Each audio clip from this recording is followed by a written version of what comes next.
Hello and welcome to the Christian Reeve Podcast. we got some bonus episodes for you to celebrate 300 episodes. The wonderful, amazing Vilma has come through for us yet again, and just a special shout out to her for her just general interest in the show, her engagement with the show over the years. It just means a lot to me. So thank you for caring. Thanks to everyone else who sent questions as well. Your input means a lot, and to be honest with you, it keeps me motivated because it demonstrates to me that people want to hear more, people want to see more. And yeah, 300 episodes, man. That's a big deal. And I wanted to do something special. Wasn't sure what to do. On the 250th episode, I had a hero of mine on that show, a successful voice actor, which was a huge get. I didn't expect to get that, and it was just kind of luck that it aligned that way. But for this episode, I've got something in mind. I'm still working on it. I'm just hope it comes through. But in the meantime, because I'm waiting to do that episode, and I've already started recording episodes past 300, so we're like way ahead of ourselves.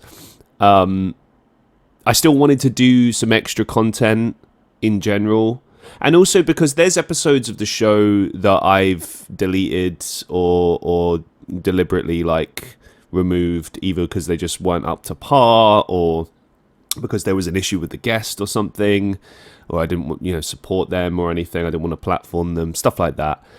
And for that reason, that means that there's episodes that are missing, right? And anytime I get an opportunity to do a bonus episode that doesn't count towards the overall count, I do that. And I know that some people think that's silly. It's why not just count every episode? And it's well, officially speaking, if I've not planned it, if it's not a guest podcast that I've planned or one that I've sat down and researched and worked for a particular topic, then I don't really see the point of including it, because it's not, strictly speaking, an episode of the podcast. It doesn't follow the same formula. And in recent conversations with future guests, I've kind of realized that I'm kind of a stickler for these details, and I want it to look and feel a certain way. And I think that's good. That's testament to being professional and taking what you do seriously. And yeah, I'm proud of myself for that. Pat myself on the back. How humble. No. So I don't know how this is going to work. Vilma has sent through a ton of questions, and I'm going to see how this goes. Maybe it's one episode, maybe it's several. We'll see. But the first topic is personal mindset and growth. So here we are. Here's 25 questions on that. I will do my best to answer them as best I can. So here we go. Number one, what's the biggest mindset shift you've had in the past 5 years? There's a few things. I think, and I've said this in recent live streams, I'm more confident than I was. But what I've understood is that there's levels to confidence. So you can believe in yourself and believe in the things that you do. But when you sort of reach this level where you don't doubt yourself for a second, that's a new level of clarity and strength. And I never thought that I would get to that point.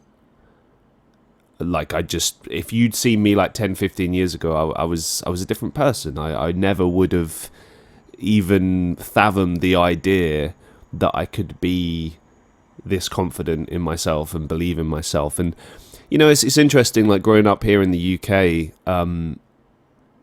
you're taught to be humble, you're taught to be modest and stuff, but they almost teach you that it's wrong to celebrate yourself.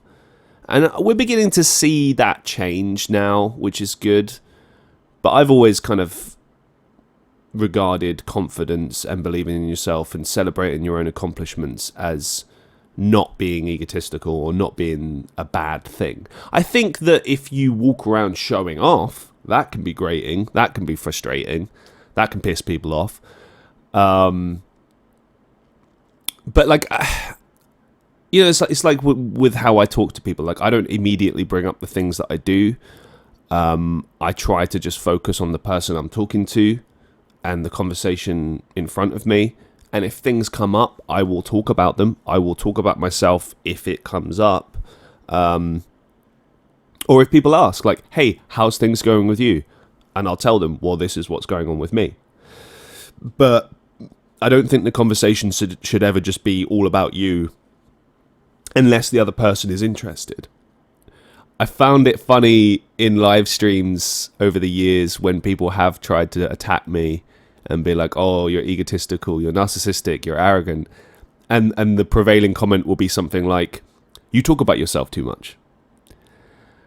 And I find that funny because it's like, if you're doing, say, a live stream or a podcast, something that you create, that you are the author of and that you produce, inevitably, it's going to be about you. Like, how could it not be? For what it's worth, though, I still try to I still try to steer it away from me. I keep it brief. You know, if I've got something to share, I'll share it. But I try to like mix it up and keep a healthy balance. But I don't know. I guess part of that mindset shift is that I'm not apologetic for that. I'm not gonna take that anymore. I just kind of think, you know what, I'm gonna celebrate myself and fuck it. Why shouldn't I? But part of the modesty aspect of things and keeping yourself grounded is understanding that you've always got growth, you've always got development, you can always be wrong, and you should always strive to be better and do better, and always take advice, always take on board feedback, even if like you're an expert in your field. You know, like I feel very confident in podcasting, for example. I've done this for 5 years. You could argue I'm an expert in podcasting, but still more to learn. Still way more to learn. I mean, for example, we don't earn any money from doing this. You could argue that's a failure if the goal is commercial success. Fair enough, fair point, you know. I think another mindset shift is that I am focused more on the content itself as opposed to the outcome. Don't get me wrong, it's devastating when things don't perform the way that you want them to. 300 episodes, and you know we're struggling to get like 10 people listening. So I say to the 10 people that are listening, thank you so much for listening, because without you, I just wouldn't have anything at all. Like, you know, it's amazing to know that there's still a handful of people out there that listen to me waffling and me waffling with other people and actually care. It's huge. And, you know, there's other things that I've seen that have shifted my focus and my mindset. Like, I've seen a lot of videos on this, which I think is worth bringing up. When you look at numbers, people measure things by numbers. Everything is measured by like like how many followers do you have, and that equates to success. But when you compare social media with real life, it's like night and day. 10 people in a room sitting listening to me, that's incredible. You know, I mean, I do open mics every Wednesday, and I can tell you like 9 times out of 10, there'll either be no one there or the people there won't give a shit. They're not interested. Feels amazing when people do care, you know? So if you've got like 5 or 10 people that are not only listening to you and are interested in you, but regularly listening to you, that's huge. And it's important to not lose sight of that. And I definitely have lost sight of that over the years. And now I'm in a sort of a mindset where I'm not losing sight of that. Like I look at what I have and not what I don't have, and the only time I look at what I don't have is when people ask me about it. You know, it does get me sad, it does get me down, but I try to move past it as best I can. I've had a lot of pressure in my life recently, and over the last year and a half, just on a basic level as far as survival is concerned. And that inevitably forces you to look at your life in general and question things. I said on a recent podcast that I recorded to my guest that, I am the definition of a struggling artist. Like if you were to take the dictionary and there was pictures in there, like my picture would be there. Like it's literally struggling artist. But as I said to him, like I chose this life.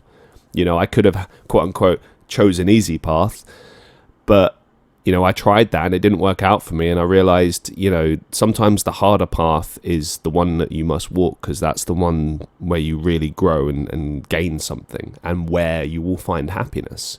And for all my failures, from all my rejections, from all the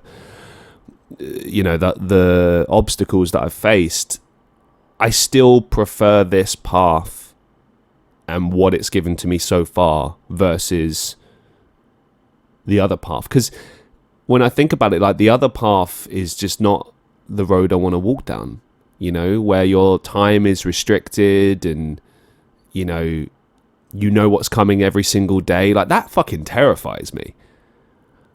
I want unpredictability. I want anything is possible mentality.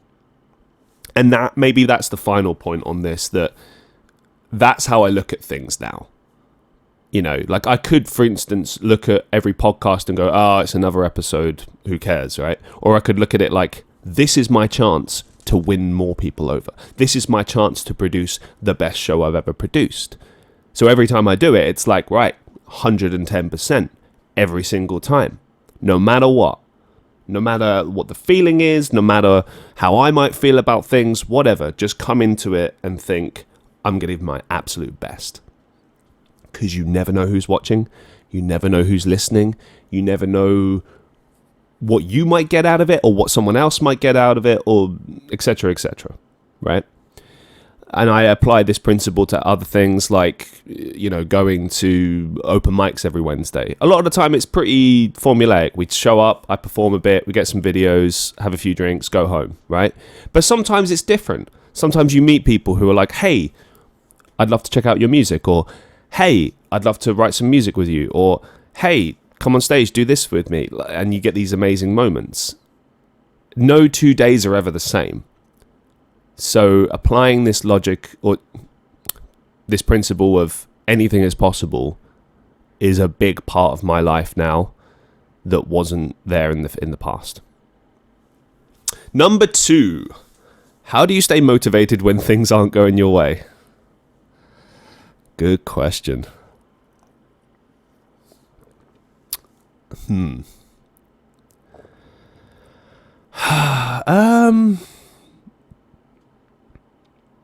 I think it comes down to like focusing on what you can control versus what you can't control. So I can't control whether or not things are successful, or like the outcome of things. All I can control is my attitude and my, what I do, my efforts, right? And those things are linked as well. Like your attitude is so much more important than just like getting the best out of you. It's also like how people see you, how people receive you.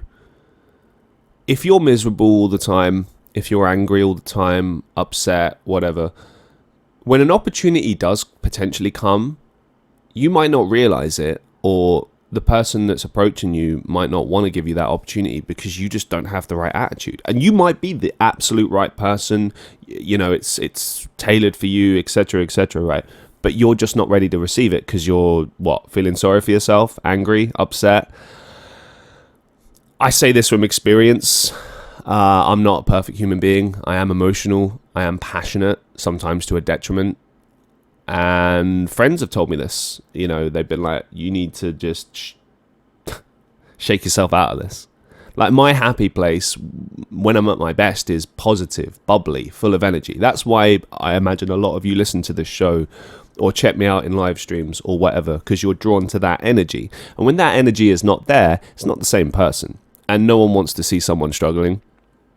Some people make a living off being miserable and getting everyone to feel sorry for them. And I just can't do that. I don't want to be, a source of pity.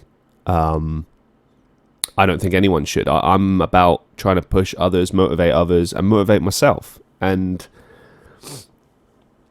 to address this question in an even more simpler way, I just keep going. Because what else is there? Things aren't going your way. Okay. Tell me something I don't know. Tell me something new. Often things don't go your way. It's just life, isn't it? But sometimes they do. And when they do, it's like euphoria. It's like, wow, it's actually going right. And normally it goes wrong. I can't believe this. I'm going to embrace this feeling for everything it's worth. I think it's also important to consider the things that are going right in your life. Even if most things are going wrong, there'll always be some positives, something to be taken out of the situation or whatever's going on in your life. And I think it's just important to cling on to that, to not lose sight of that. It's very easy to fall into that mindset of, everything's terrible, everything's wrong, what's the point, right? Well, there's always a point. And like I've said before, you can't give up on yourself. When you give up on yourself, you've given up on life. And what's the fucking point? So I don't know. Just keep going, man. Number 3. What's one personal mantra or belief that keeps you going? Oh.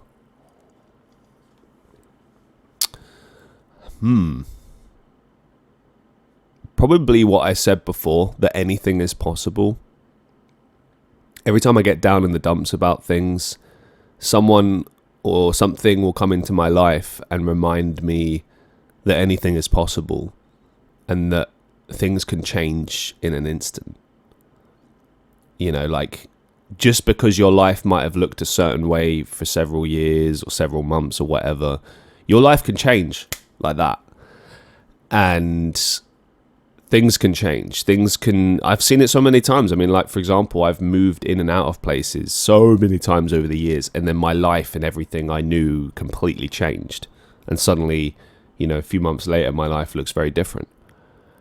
I wouldn't have even been able to imagine the life I have right now, say 3-4 years ago, or 5 years ago, or 10 years ago. Because how would you be able to? So I think just keeping your mind open to the possibility that things can change is one really, really strong idea that I keep with me. And you can look at your reality and then you can look at your dreams and try to find the in-between spot. I'm a dreamer, but I'm a realist. So I don't ignore my life and what's going on, but I'm always striving for more. And some people see that and they're like, yeah, I believe in you, man. Keep going. You've got this. Other people think I'm crazy and think, why are you pursuing these hobbies? You got no chance. Be a realist, get a real job, blah, blah, blah. And I'm like, that's your reality. That's not my reality. That's not what works for me. And it never will. I'm not going to do things that I know make me miserable. I'm not going to do things that I know hold me back. I'm going to do the things that make me feel alive. That's what keeps me going. Number 4, have you ever had a moment where you wanted to give up on a goal? How did you push through? Only all the time? No. You always have these moments where you think, I never want to give up, but I always do think about, is it worth it?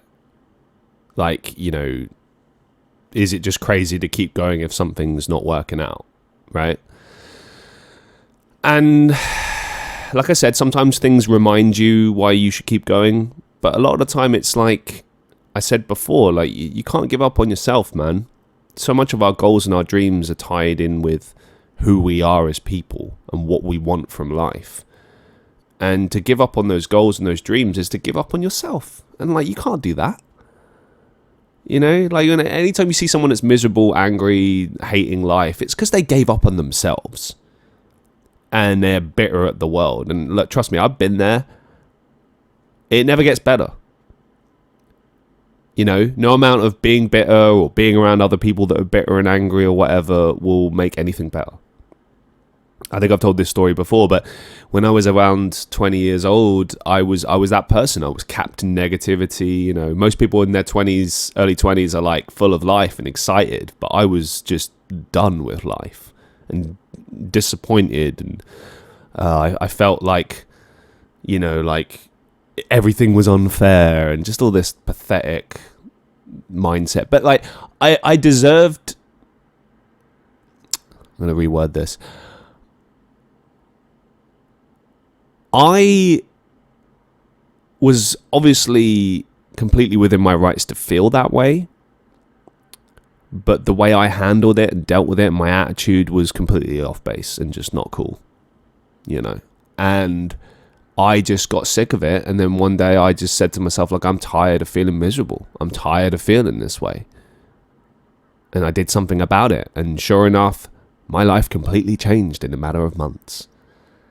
And it's amazing how quickly things move when you start embracing yourself and what you really want. You know, it might not happen overnight, but fucking hell, sometimes things do really, really just in a blink of an eye. So to answer, like, how do you push through? Place a bet on yourself and believe in yourself and keep pushing through that way. You know, just really just get stuck in with yourself. And you know, when you're pursuing your goals and your dreams as well, you begin to understand a lot more about what you can take and like from life, like how much you can endure. Whenever I'm going through tough times, I get scared, I get worried, I get all this, but like I never think that I can't deal with it. I always understand, like, I've been through worse, I can deal with this, I can do this, it'll work out. And it does, but it never works from putting your head in the sand. Like, you've got to be proactive. You got to keep showing up and trying, and you'll get your chance. Question number 5. What's something you used to believe about success that you no longer think is true? Ooh.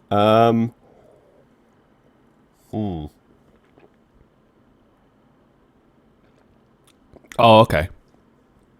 I used to believe that working hard and, you know, achieving things through merit was a thing. It's not. That's not how the world works. It's valued. The right people will value that, and you can receive opportunities and be successful with that mindset, but it's not. It's just one element. It's not a be-all, end-all. Like, I think a lot of the world is under this misconception that if I go to work, if I try really hard, if I work really hard, it'll work out. That's not how it works, man. We live in a world of people, and it's all about being, you know, charismatic, outgoing, winning people over, negotiation, a lot of things. Some people choose to be manipulators and fuck people over and step on people to get what they want. Other people, like myself, choose to do things with morals and principles. And to be honest, if we're just breaking it down like brutally, that's maybe not the most effective way to deal with things. But I prefer being able to look at myself in the mirror every morning and being like, I like who I see, rather than thinking I'm just going to do whatever I can to get to the top, no matter what. Like, I've had like people suggest, like, why don't you do this in order to get this? Like, why don't you screw this person over to get this? And I'm like, because that's not who I am. And I don't think that you should do that, you know? But I don't know. Everyone, that's the thing. Like, not everyone thinks the way that you do. Everyone has a different mindset. And when you go out there into that world, it's you against everyone, but also you trying to find your people that you connect with. And that's a big element to it. It's finding your own audience, finding your people. You're going to get pushback, you're going to get resistance, but that doesn't mean you should stop doing what you do. So yeah, hard work just isn't enough to cut it, unfortunately, but it is still very important. What's the best advice you've ever received about mindset? Oh, God. I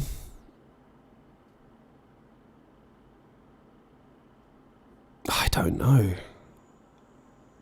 I don't know that I've received, like, advice about mindset. I think I've just understood that, like, if you go into life thinking, oh, the world deserves, like the world owes me something, why life is unfair, why don't I get anything, then you'll never get anywhere. Like, no one's going to pity you. Like, people might feel sorry for you, but ultimately, like, it's up to you to save yourself. It's up to you to be proactive. And I think people would rather support someone and push someone who is trying to build themselves and better themselves than someone who's just sitting there going, oh, I've given up on life, please pity me. Like, you know, there's no growth there. There's no moving forward. You're stuck in a rut, and it's up to you to get yourself out of that. Do you think discipline or motivation is more important for success? I think discipline. Motivation is important, but without discipline, you don't, like, discipline is related to other things like consistency. You know, like, for example, if you go to the gym, just being motivated to go to the gym is not enough. You have to be disciplined. You have to keep showing up, have a schedule, stick to it, stick to a good diet, etc. You know, it's about those efforts that you're putting in on a consistent basis that will determine your likelihood for success.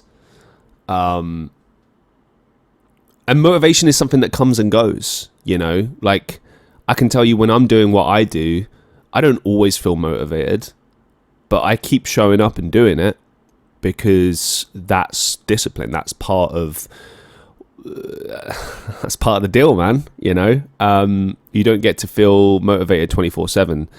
And if anything, like, in the moments when you feel least motivated, that's the time you really have to be the most disciplined and push yourself even harder. So I would say discipline is more important. Question number 8, how do you deal with self-doubt when it creeps in? It doesn't often creep in anymore, but when it does, I embrace the feeling for the moment. Often I'll feel a little bit sorry for myself. I might talk to some people. I might try and distract myself a little bit. It normally goes away. I think it's just a case of, like, feelings come and go, and you just have to embrace it in the moment and then let it go. The one thing I do though is that I don't act upon my self-doubt. I allow myself to feel the emotion, the feelings, but I don't allow it to guide my decisions. Question number 9, what's the most valuable lesson failure has ever taught you? Wow.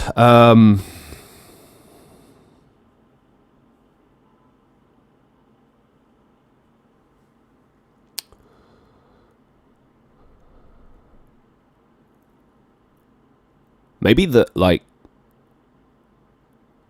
just because you failed doesn't mean you failed at life. Like, failure is a part of life, but it doesn't make you a failure. The only way you could ever be a failure is by not trying. You know, by giving up on yourself. That would be equal, like, eternal failure. But if you keep trying, you keep persevering, you know, you're still in the race. You know, you're still a horse that someone could bet on, you know. But if you back out of that race, no one's betting on you, and you're not going to bet on yourself, and you'll just be sat there wondering, what if? And I think that, for me, is the worst. I'm terrified of sitting there thinking, what if? I'd rather sit there thinking, damn, I gave it my all. Couldn't have given any more. Question number 10. If you could turn back time. If you could go back in time and give your younger self one mindset tip, what would it be? I've had this question before. I think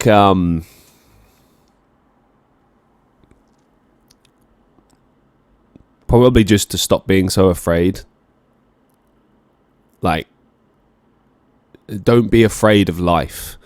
You'll figure it out. Like, so much of life is just throwing yourself into situations, hoping for the best, but placing the bet on yourself. If you can get yourself in a mindset where you believe in yourself and you don't doubt your own abilities to get through things, it will make life a lot easier. It doesn't stop it being any less like, scary or daunting or whatever. But if you say to yourself, like, whatever happens, I'll be okay, it will probably be okay. And I wish at a younger age I would have understood that. I think I would have taken more chances then. It kind of explains why I'm so full throttle now and I just go for everything, because fuck it. Like, what do I have to lose, I'm making up for lost time in a big way, and I'm glad I was able to at least learn it now rather than never. So, do you have a morning or nighttime routine that helps set you up for being productive? No,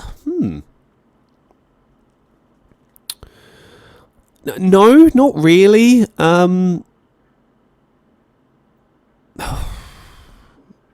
Yeah, no, I don't really. I go through cycles of productivity. So, like, if I'm not in the mindset to be productive, then I let it go. Unless I have to, then I'll have to, like, push myself. And normally I'll grab a coffee. I'll try to break down the things I have to do and work and do it bit by bit, break it down into smaller chunks. But no, I tend to go in cycles between, like, being productive and not being productive, and just embrace that. Embrace how your body feels. Listen to your body, listen to your mind. Question 13, how do you handle stress and avoid burnout? Well, I handle stress very badly. Because I'm quite emotional and passionate and stuff. I get stressed easily. I don't let it paralyze me or stop me from doing things, but I do feel it, and I've never really understood, like, how to push away that feeling. So I just embrace it and let it do its thing until it doesn't anymore. As far as burnout is concerned, one thing I've learned in the last sort of 6 months is to rest more. I'm a bit of a workaholic, so I have to take time now to just sit and do nothing. Just, play games, chill, go out with friends, whatever. Like, it's good because absence from the things you love from your work makes you invigorated when you come back to it.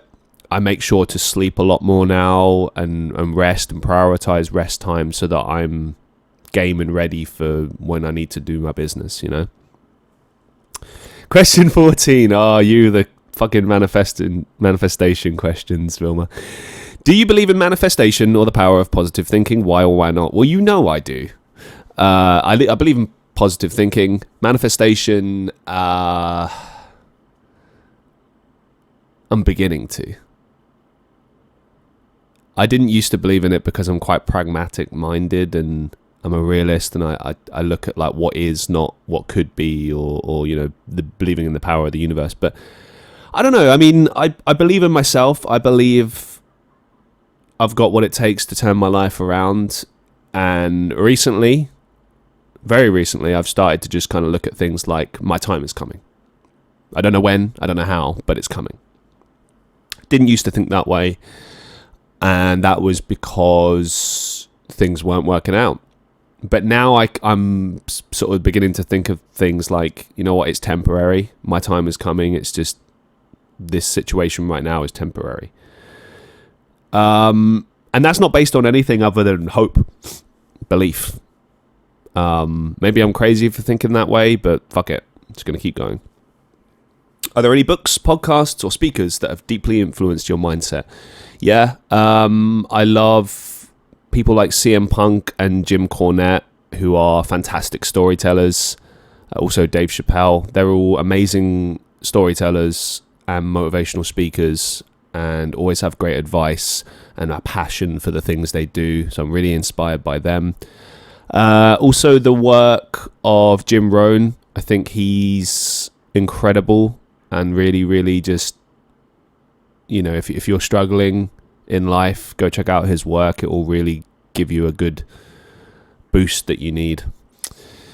Question number 16. How do you stay focused and avoid distractions when working on a big goal? I'm so bad for procrastination. I tend to let it happen, and then when I start feeling guilty, I get back to work.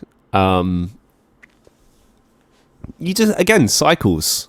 embrace it, but then get back to business, you know.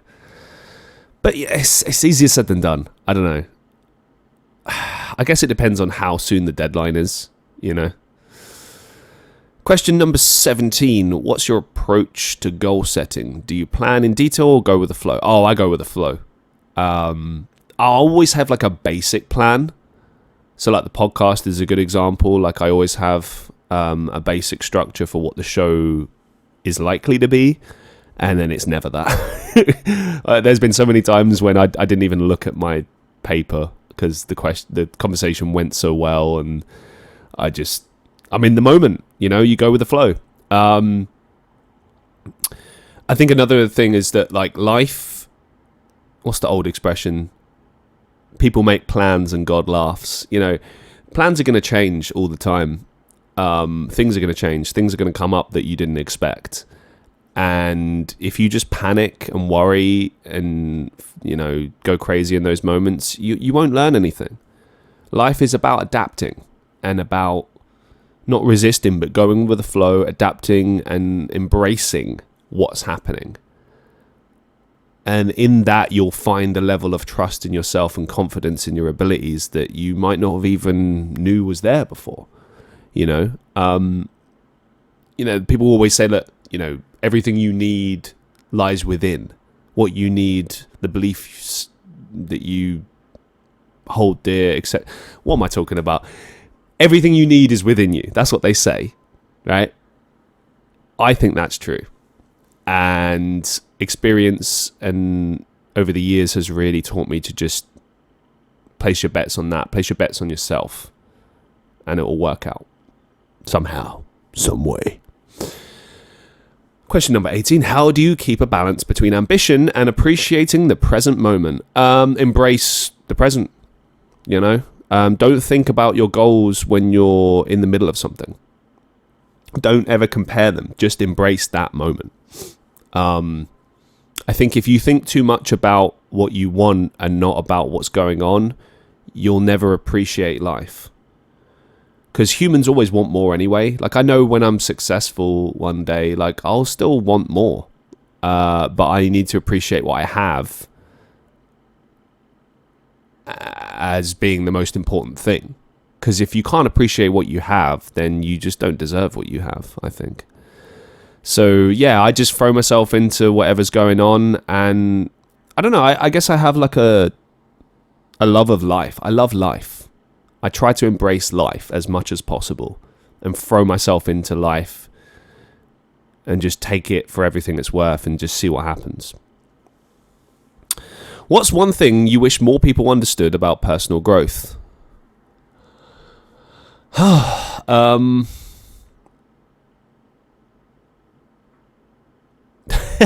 I guess that it's personal, that it's up to you. You know, like people ask me for advice sometimes, and I'm like, I don't have the answers. I can tell you what I've learned. I can tell you what I think, but ultimately, it doesn't matter what I think. It matters what you think, what you want. My dad always says, like, you are your own best friend. You know what you want. You know who you are. So when it comes to personal growth, I mean, it comes down to you. It's always been you. Always will be you. Question number 20. Do you think success is more about luck, skill, or mindset? I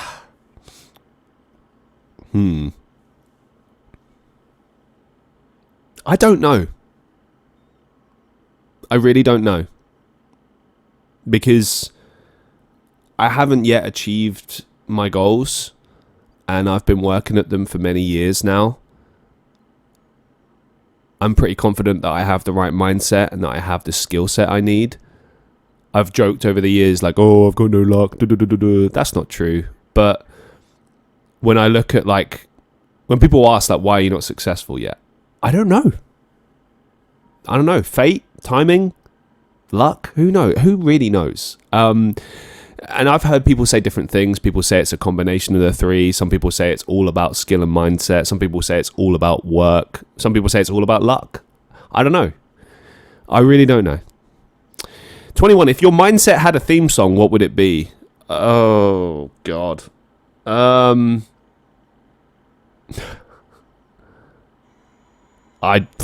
don't know. My mind. When people ask me questions like this, my mind just goes blank, and I know no music. So I don't know. Probably something heavy, some heavy metal song. You know, where the lyrics are about being unbreakable and some shit like that. Question number 22. If you had to describe your mindset using only a movie title, what would it be? God, I don't know. Snakes on a plane? It's like crazy. I don't know. I really don't know. Again, unbreakable. Some shit. 23. If you woke up tomorrow with unlimited motivation and focus, what's the first thing you'd do? I don't know. I don't know.